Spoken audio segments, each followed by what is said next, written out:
Hola amigos, hoy en Hablando de Homeopatía quisiéramos referirnos a un tema que nos parece trascendental y que la mayor parte de las veces no se le dedica la suficiente atención en salud, que es de lo que estamos hablando como médicos.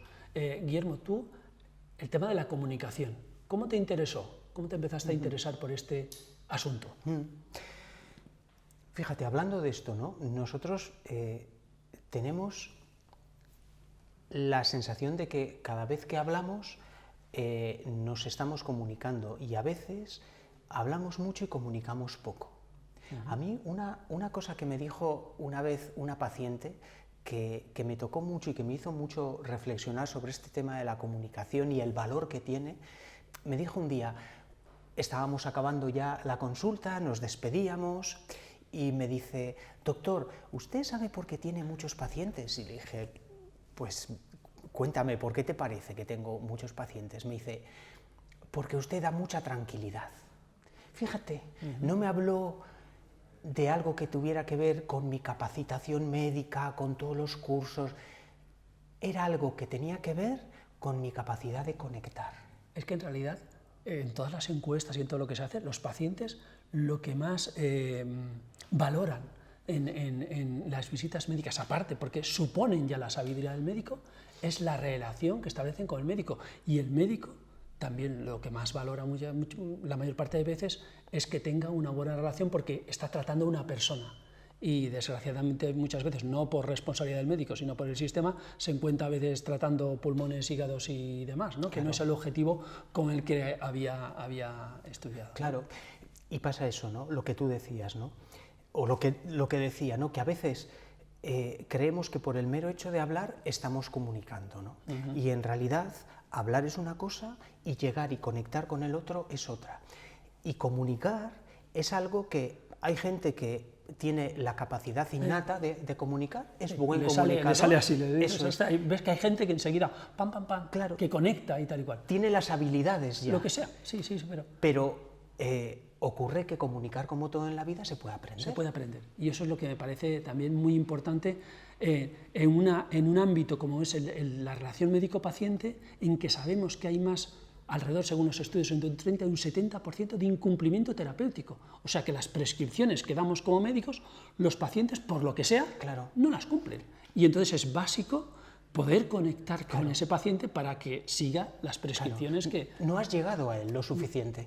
Nos creemos que con decir, tome tal cosa o haga ejercicio, pues el paciente pues, no hace ejercicio, ni hace dieta, ni hace no sé qué. Y las campañas incluso a veces que hace el gobierno tal y cual, o la población, pues si no conectan con la población, ya puedes decir ahí, sigamos una vida saludable, hagan no sé qué, que la gente no... tendríamos que llegar a una verdadera educación sanitaria. Claro, yo tengo la profunda convicción de que no hay ninguna estructura humana que funcione si no hay buena comunicación. La familia, la pareja, el ámbito profesional, la empresa, es decir, ningún colectivo, ninguna estructura humana va a funcionar bien si las personas no conectan y no se comunican. Y es una asignatura que, por lo menos en medicina, no se estudia, y resulta que es súper básico, cómo dar malas noticias, cómo conectar con el paciente, etcétera, etcétera. Claro. Y hay algunas pequeñas cosas que, por nuestro interés mutuo por este asunto de la comunicación, que nos pueden servir a todos, ¿no? Claro. Como la primera cosa que estábamos comentando antes, sería, la primera cosa es escuchar al otro, ¿no? La clave de la comunicación es empezar escuchando, porque la sensación que yo tengo, en mi experiencia, es que cuando estamos intentando comunicarnos con alguien, estamos más pendientes de lo que queremos decir que de escuchar lo que nos están diciendo. Y bueno, y sabes que hay estudios además con médicos que se dice que a los, no sé si es una media, a los 20 segundos hemos interrumpido aquello que nos está diciendo el paciente, ¿no? Que, con lo cual le estamos cortando el hilo, digamos, de su exposición. Y en eso, por ejemplo, incorporar la homeopatía en nuestra forma de atender a nuestros pacientes como una terapéutica más, ocurre que la homeopatía toma una dimensión mayor. No es solamente una terapéutica que uno tiene como médico, sino que la homeopatía te enseña a escuchar como médico. una cosa interesante que tiene es que la entrevista homeopática, que es una entrevista, una historia al clínico, como hacemos los médicos, pero que tiene unas características peculiares, es que, aunque no seas buen comunicador, aunque te obliga por método a escuchar, tienes que dejar un espacio al paciente, porque si le quieres dar un medicamento que encaje o que le vaya bien con las afecciones personalizado, tienes que escucharle un mínimo. Tienes que conocerle. Exacto, tienes que reconocerle. Claro. Y eso me parece interesante, claro, para todo aspecto médico, ya no para la cuestión de la homeopatía. Así que primera clave de comunicación, escuchar. Otra clave que nos parece muy importante, cuidar las palabras. Un ejemplo muy tonto. Cuando le queremos decir a alguien que habitualmente tiene tendencia a hacer algo, podemos decirle, oye, ¿qué manía tienes de no sé qué. hacer lo que sea? O podemos decirle, oye, tienes la costumbre de...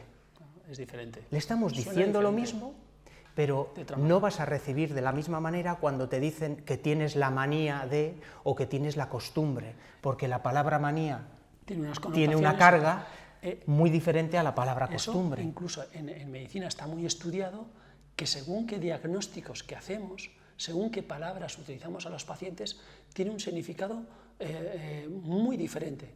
Y, por ejemplo, si nosotros le decimos a alguien que está deprimido, le estamos dando la posibilidad de decir, bueno, ahora ya me puedo comportar como un deprimido porque el médico me ha dicho que estoy deprimido. Es muy diferente eso de decirle, estás pasando una temporada de ánimo baja, por ejemplo. Muy diferente las dos cosas. Estás diciendo, como tú dices, lo mismo, cuando decimos a un niño una cosa, decirle eres tonto, o esto que acabas de hacer es... Pero estás poniendo conciencia en las palabras. Es muy importante porque las palabras son esenciales, realmente. Claro. Y eso, cuidemos las palabras, es muy importante. Y otra cosa a cuidar, el medio. Hoy que vivimos en el ámbito de las redes sociales... De la aparente comunicación, y que estamos más solos que nunca, seguramente. Claro. Entonces, hay cosas que no se deben decir por WhatsApp. Seguramente.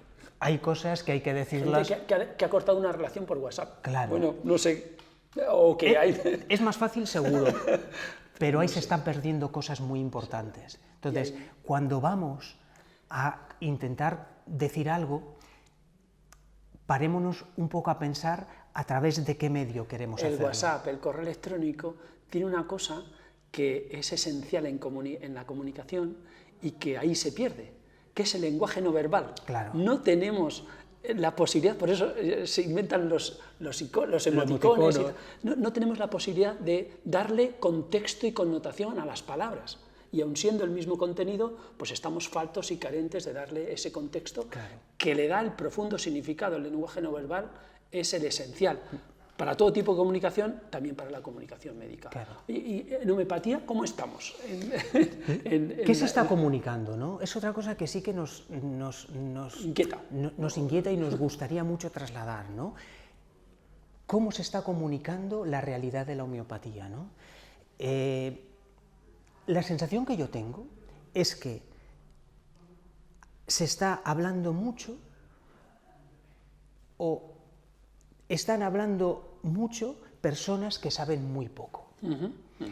Y me parece que hay una gran cantidad de información sobre la homeopatía dicha por personas que tienen muy poco conocimiento de la homeopatía. Y a mí, en este pequeño ratito que nos queda, antes de terminar, sí que me gustaría que lanzáramos algunos mensajes claros y veraces sobre la homeopatía.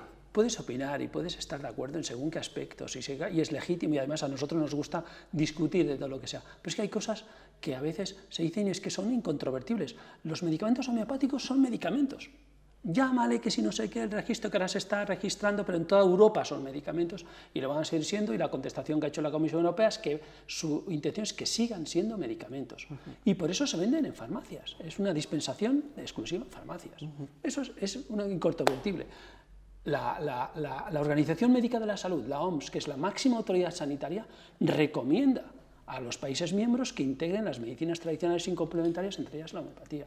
Y después, ¿que hay evidencias científicas? Claro que las hay, y evidencias científicas en estudios de laboratorio, o sea, en tejidos, en células, donde no cabe el efecto placebo de si el animal, de si las personas, etcétera, etcétera, ¿no? Y dos aspectos para mí también fundamentales. la inmensa mayoría, y cuando digo la inmensa mayoría son 8 de cada 10 personas que utilizan la homeopatía, la reconocen como algo que les ha ayudado en sus problemas de salud.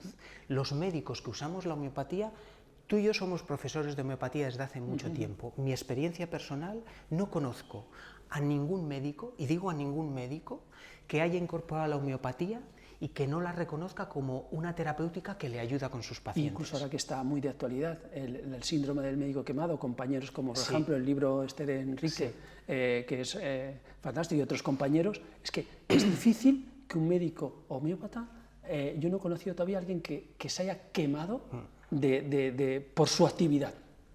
¿Vale? Que en el sistema público estamos, ya digo, no solo los médicos son responsables, sino que es el sistema, no por ellos mismos, pero los médicos homeópatas tienen ese entusiasmo porque están ejerciendo aquello que de alguna manera era lo ideal cuando estudiaban, ¿no? Claro. Era ese entendimiento de la medicina. Te reconecta con la medicina. Y una cosa clave, la libertad. Parece que en estos últimos tiempos estamos dando pasos atrás en la libertad. Y ya está bien, las personas tienen derecho a utilizar medicamentos legales que se venden en farmacias y que recomendamos los médicos, los farmacéuticos y los veterinarios. Y es un derecho recogido en las leyes y en la Constitución. Españolas y europeas. Los pacientes informados tienen el derecho a optar y complementar sus tratamientos como les veamos oportuno. Y los médicos podemos prescribir aquellas terapias legales, está en nuestras facultad de hacerlo. ¿No? Algo entonces, para concluir. Concluye con algo, Gonzalo. No, yo simplemente, es que lo que tú has dicho, la comunicación es tan básica en todos los campos de la vida, en la familia, en las relaciones laborales y también en nuestro campo, en la sanidad. Yo diría que no es posible no comunicar, como decía el gran Watzlawick, y por eso tenemos que cuidar muy delicadamente la comunicación.